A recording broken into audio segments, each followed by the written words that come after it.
নিত্য প্রয়োজনীয় পণ্যের বাজারে অস্থিরতা যেন কাটছেই না। কোথাও বেড়েছে দাম, কোথাও সরবরাহ কম। এই মুহূর্তে জয়পুরহাট ও পঞ্চগড়ের বাজার পরিস্থিতি সম্পর্কে জানাতে সরাসরি যুক্ত হচ্ছেন আমাদের সহকর্মী রেজাউল করিম রেজা ও রাশেদুজ্জামান বাবুর সঙ্গে। প্রথমে যাচ্ছি জয়পুরহাটে। রেজা, নিত্য পণ্যের বাজারে এখন কি ধরনের পরিবর্তন দেখা যাচ্ছে? কোন পণ্যের দাম বেড়েছে? ধন্যবাদ মনা। আমি এখন দাঁড়িয়ে আছি জয়পুরহাটের, এটা হচ্ছে মাসুয়া বাজার। জয়পুরহাট শহরের সবচেয়ে গুরুত্বপূর্ণ বাজার এটি। এখানে কিন্তু প্রতিদিনই কিন্তু সাধারণ মানুষ এই জয়পুরহাট শহরের এবং আশপাশের যে মানুষগুলো এখানে কিন্তু বাজার করে থাকেন। তো এই বাজারে যেটি আমি ক্রেতা বিক্রেতাদের সঙ্গে আমি কথা বলে যেটা জানতে পেরেছি সেটা হচ্ছে যে এই কাঁচা সবজির দাম মোটামুটি স্বাভাবিকই আছে, তবে কিছু কিছু জিনিসের দাম একটু বেশি, কারণ কাঁচা সবজি এটা আমদানির উপর নির্ভর করে।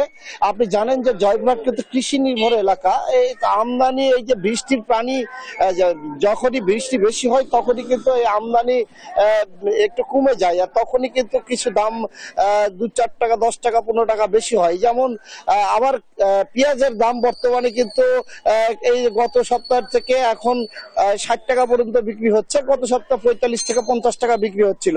তো আপনার কাঁচামরিচ এখন বিক্রি হচ্ছে 160 টাকা থেকে 200 টাকা। তো এরকম আবার সরষের তেল কেজি প্রতি বেড়েছে 30 টাকার মতো, 20 থেকে 30 টাকা বেড়েছে। তো আবার কিছু সবজি আছে সেগুলো কিন্তু স্বাভাবিকই আছে। আবার চালের দাম যদি আমি বলি, চালের দাম 2 থেকে 3 টাকা, 4 টাকা পর্যন্ত বেড়েছে। এবং মুরগির দাম কিন্তু, যেটি মুরগির দোকানদারদের সঙ্গে আমি কথা বলেছি, মুরগির দোকানদাররা যেটি জানিয়েছেন যে মুরগির দোকানদাররা জানিয়েছেন যে 20 থেকে 30 টাকা সোনালী মুরগিতে বেড়েছে, 280 টাকা কেজিতে বিক্রি হচ্ছে। ব্রয়লার মুরগি বিক্রি হচ্ছে 150 থেকে 160 টাকা। তো এরকম ভাবে 20-30 টাকা করে কম বেশি উঠানামা করছে। তো এখানে যেটি সাধারণ মানুষ মোটামুটি কাঁচা সবজি মোটামুটি স্বস্তির মধ্যেই আছে। তো যে তারপরে বলছেন যে যেহেতু বাজারের কোনো মনিটরিং ব্যবস্থাটা জোরদার নয়, সেহেতু বাজারে মনিটরিং ব্যবস্থাটা জোরদার করা উচিত। এখানে একজন ক্রেতার সঙ্গে আমি একটু কথা বলে জানতে চাই, আপনি তো বাজার করতে এসেছেন? জি, বাজার করতে এসেছি। তো সরকারের অঙ্গসংস্থান লোকদেরকে আমি জোরদার জানাচ্ছি বাজারকে একটু মনিটরিং করার দরকার। পেঁয়াজের দাম বাড়ছে 10 টাকা, কাঁচামরিচ, সরিষার তেল, চাল, দুধ 4 টাকা করে বাড়ছে। এগুলো বাজার মনিটরিং করার জন্য সরকারকে আমি জোরদার দাবি জানাচ্ছি। ধন্যবাদ। তো সর্বোপরি বলা যায় যে নিয়মিত যে বাজার মনিটরিং ব্যবস্থাটা, এইটা এখানকার যে সাধারণ ভোক্তারা, যারা ক্রেতারা, তারা মনিটরিং ব্যবস্থাটা জোরদার চেয়েছেন এবং বাজার স্থিতিশীল রাখার কথা বলছেন। তো এই ছিল আমার জয়পুরহাট থেকে এই বাজার পরিস্থিতি নিয়ে সর্বশেষ। আমি এখন পঞ্চগড়ে বাবুর কাছে চলে যাচ্ছি, সেখানকার বাজার পরিস্থিতি জানাবেন বাবু।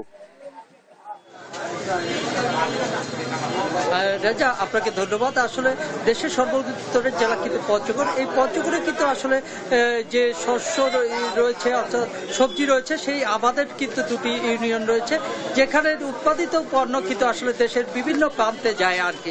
এরকম একটি অবস্থা তখন কিন্তু আসলে পঞ্চগড়ের বাজারে সবজির দাম কিছুটা স্বস্তি মিললেও কিন্তু আমরা দেখেছি যে মাছ এবং মাংস, মুরগি, আদা এবং রসুন, মরিচ এর দাম কিন্তু আসলে আকাশ ছোঁয়ার মতো এরকম একটি অবস্থা। কারণ প্রতি কেজি মরিচ বিক্রি হচ্ছে 160 থেকে প্রায় 180 টাকা। উন্নত মানের যেটি মরিচ, আর যেটি নর্মাল মরিচ রয়েছে, সাধারণ মরিচ রয়েছে, সেটি বিক্রি হচ্ছে 160 টাকা, 140 টাকা কেজি ধরে। এমনি যখন আপনারা বেগুনের কেজি যদি বলি, বেগুন বিক্রি হচ্ছে 40 থেকে 50 টাকা কেজি ধরে, পটল বিক্রি হচ্ছে আপনার 40 টাকা ধরে। এমনি করে কিন্তু বরবটি, সেটিও 50 টাকার ঘরে। অর্থাৎ সবজির ক্ষেত্রে যদি বলি, সেটি প্রত্যেকটি সবজি সবজি রয়েছে 50-এর ঘরে, কিন্তু মাছের ক্ষেত্রে কিন্তু ভিন্ন দেখেছি আমরা।